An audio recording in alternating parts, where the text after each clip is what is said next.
Welcome. In this video, I'll show you how to create an event in Calendly. All right.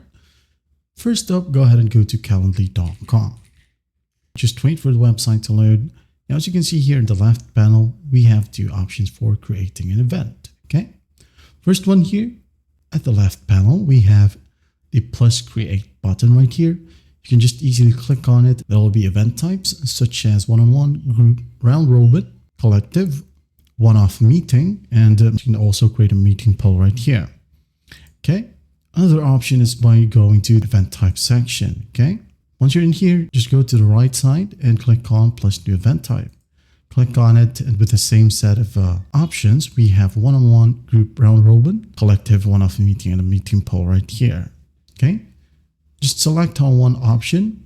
Now, if you're using Calendly for free, you can just be able to use one-on-one. All right. So I'm just using the free Calendly plan. So I'm just going to use one-on-one. Okay. When I click on it, and the right panel will open. You can now go ahead and rename the event. For example, one-on-one. Okay.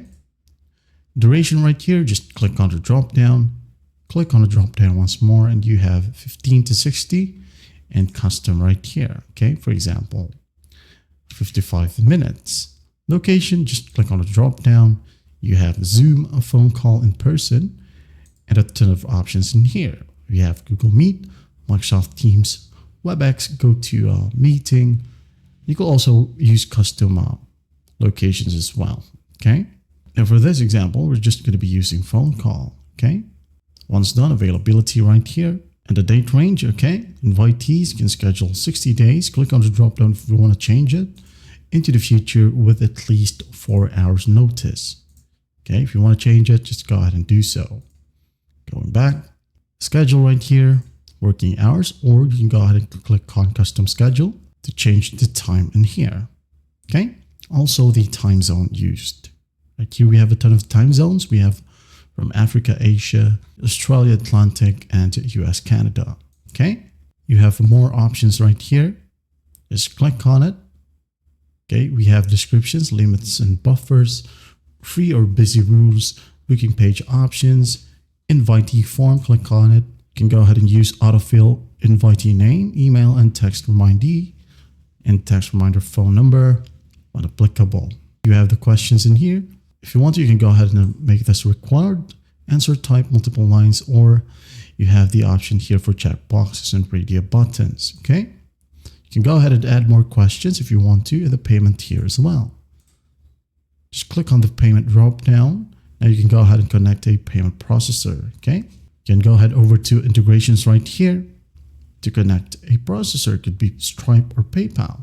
And as you can see here, these are the only two that is available. If you want to use one, just click on it and click on connect. It will just ask you to log in. Okay, I'm going back right here. Like so, as you can see here, we now have the one-on-one event.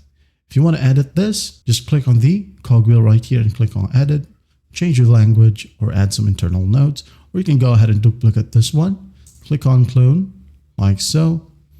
There you go. And if you want to delete the clone, just click on the drop down, hit on delete.